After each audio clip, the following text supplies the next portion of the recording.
Throughout their life in the ovaries, the eggs exist in structures known as follicles.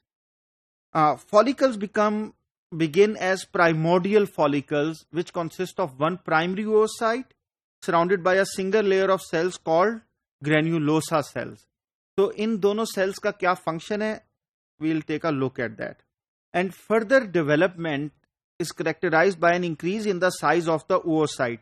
Aahista Aahista जो oocyte है उसका size increase होता जाता है, and a proliferation of the granulosa cells into multiple layers.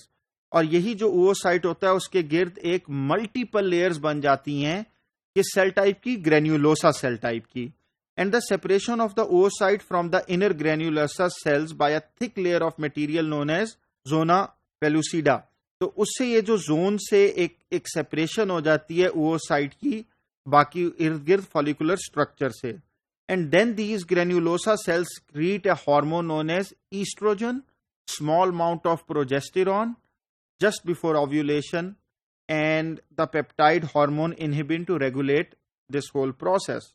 In this particular image, you can actually see it very clearly that at the starting stage there is a primordial follicle जिसमें एक oocyte है और उसके इर्द गिर्द सिर्फ single layer है granulosa sales की.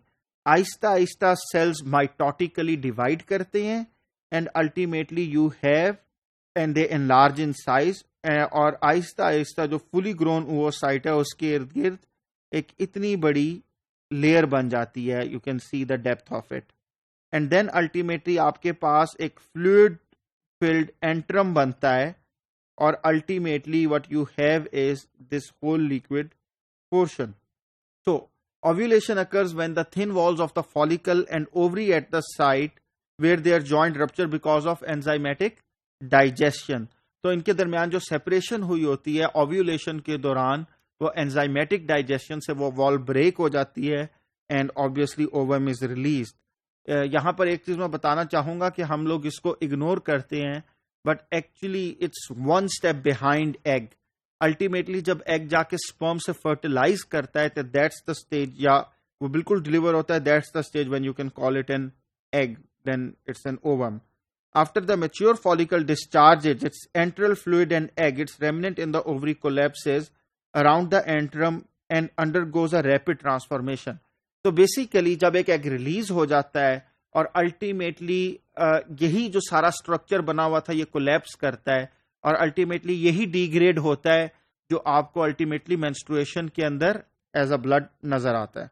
The granulosa cells enlarge greatly and the entire gland like structure is known as corpus luteum, which secretes estrogen, progesterone, and inhibin. If the discharged egg, now in a uterine tube, is not fertilized, the corpus luteum reaches its maximum development within approximately 10 days and then rapidly degenerates by apoptosis. तो ultimately जो उसकी death है वो भी pretty much programmed है और वो ultimately अगर fertilize नहीं होता तो ultimately वो degenerate कर जाता है. In this particular image, you can clearly see कि ये वो फेज है जो अल्टीमेटली ब्लीडिंग को मार्क कर रहा है. लेकिन जैसे ही ये स्टेज खत्म होता है तो फॉलिकुलर स्टेज डेवलप होता है, मल्टीपल फॉलिकल्स डेवलप करते हैं और एक डोमिनेंट फॉलिकल सिलेक्ट हो जाता है और वो डोमिनेंट फॉलिकल अल्टीमेटली ओव्यूलेट करता है एट 14th डे. बेसिकली अगर आपने अपना मेंस्ट्रुअल साइकिल मैप किया हो तो ultimately this is not fixed के 14th डे पे ही करेगा. It can be 12, 13, 14th and 15th. तो ये जो दिनों को आइडेंटिफाई करना है, that's what that company is trying to do, what I told you in the previous topic, Cambridge temperature concept. तो this is a very active area of research कि अगर हमें एग्जैक्टली जिस दिन ओव्यूलेशन होती है उस दिन का पता लग जाए तो ultimately the chance of having a baby increases. And then ultimately corpus luteum functions, और अगर fertilization ना हुई हो तो corpus luteum degenerates and ultimately ये दोबारा वापस आ जाएगा जहां पर bleeding start होती है and uterus gets ready to restart everything again. So and in this whole process two hormones जो बहुत ही important role play करते हैं, they are the same जिन्होंने males के अंदर भी role play किया था, follicle stimulating hormone and luteinizing hormone. In this diagram you can actually, it's a very nice diagram जहां पर आप इंटरप्ले ऑफ हार्मोन्स को रिलेट कर सकते हैं फॉलिकुलर और लुटियल डेवलपमेंट से. At the beginning both FSH and LH are at a basal level, बहुत ज्यादा रिलीज नहीं होते, लेकिन जैसे ही ओव्यूलेशन होती है आपको दोनों में स्पाइक नजर आती है and then ultimately it degrades. लेकिन जहां यही डिग्रेड करते हैं तो यू सी के प्रोजेस्टेरॉन आहिस्ता आहिस्ता इंक्रीज करता है, जबकि ईस्ट्रोजन प्रिटी मच मिमिक करता है लेकिन दोबारा एक लेटर स्टेज पे वो इंक्रीज करता है. And that is the stage जो अल्टीमेटली आपको एग रिलीज कराने में रोल प्ले करती है. तो एक और जो आपको सलाहियत डेवलप करनी है अपने अंदर जब भी आप कोई लिटरेचर पढ़ते हैं, कि अगर आप ये पूरा का पूरा लेक्चर ना सुने लेकिन सिर्फ इस डायग्राम को देखें और कोई डायग्राम ना देखें, you should be able to tell कि अगर ल्यूटिनाइजिंग हार्मोन इस स्टेज के ऊपर सबसे ज्यादा पीक कर रहा है तो इसका मतलब है उसका एग रिलीज करने में कोई रोल होगा. और आप लोगों को ऐसे इन्फ्रेंसेस ज्यादा से ज्यादा बनाने चाहिए ताकि अल्टीमेटली आप में जो हाइपोथेसिस डेवलप करने की सलाहियत है वो पैदा हो.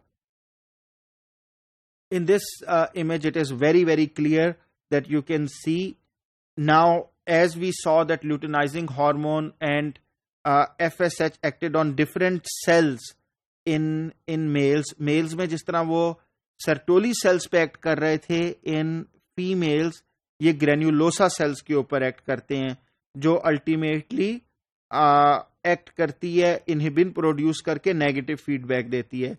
इसी तरीके से ल्यूटिनाइजिंग हार्मोन एक्ट करते हैं थीका सेल्स के ऊपर और अल्टीमेटली एंड्रोजन्स रिलीज करते हैं जो आगे एस्ट्रोजन को फर्दर रिलीज करती है और ओव्यूलेशन कराती है. So basically this is the whole mechanism जो आप इसके अंदर देख सकते हैं more clearly in this particular diagram, जिसमें you can see the luteinizing hormone surges and ultimately release the hormone. अगर आप इसमें ये चीज देखें तो एस्ट्रोजन पहले पीक करती है लेकिन प्रोजेस्टेरॉन बाद में पीक करती है, लेकिन साथ एक बेसल लेवल ऑफ एस्ट्रोजन भी रिलीज हो रही होती है. ऐसा नहीं है कि एस्ट्रोजन बिल्कुल रिलीज होना खत्म हो जाती है. एंड दिस इज समथिंग जो एंडोमेट्रियल थिकनेस है कि अगर फर्टिलाइजेशन होती तो इसी का रोल होना था, जिसके अंदर एंडोमेट्रियम के अंदर अल्टीमेटली जो थिक से थिक होती जाती और अल्टीमेटली अपने हार्मोन्स और न्यूट्रिशन रिलीज करती. तो यू कैन सी कि जब अपने ये सीक्रेटरी फेज के अंदर है तो basically it is the thickest and it is a very good one because here you can again relate to various ovarian events जो हो रहे हैं और उसका सेल्स के साथ क्या रिलेशनशिप है. Now this is almost the last one in this. तो इसमें हमने दो चीजें देखी कि ultimately months after beginning of last menstrual period तो आपके पास प्रोजेस्टेरॉन और ईस्ट्रोजन तो आहिस्ता आहिस्ता पीक करते हैं, लेकिन इनिशियल स्टेज पे जब अभी आपका प्रेगनेंसी आपने बेबी कंसीव किया है तो कोरियोनिक गोनेडोट्रोपिन रिलीज होते हैं और वो पीक करते हैं. तो इसका क्या मतलब है, क्या हम इसको किसी तरीके से यूटिलाइज कर सकते हैं? And that's something which is being utilized by pregnancy test strips, जिसमें now they are getting at least semi quantitative कि आपको ये पता लग सकता है कि आप 2 दिन पहले प्रेग्नेंट हुई थे या 3 दिन पहले प्रेग्नेंट हुए थे या 2 वीक्स पहले प्रेग्नेंट हुए थे. तो now you can actually you are getting to that stage जहां पर आपको पता लग सकता है कि आपने एग्जैक्टली कब कंसीव किया है. और उसके लिए आप ये जो टेस्ट डेवलप करते हैं ये आप कोरियोनिक गोनेडोट्रोपिन्स के ऊपर डेवलप करते हैं क्योंकि वो अर्ली स्टेज के अंदर रिलीज होते हैं और उसके बाद वो उनका लेवल नीचे चला जाता है और ultimately progesterone and estrogens take over कर लेते हैं.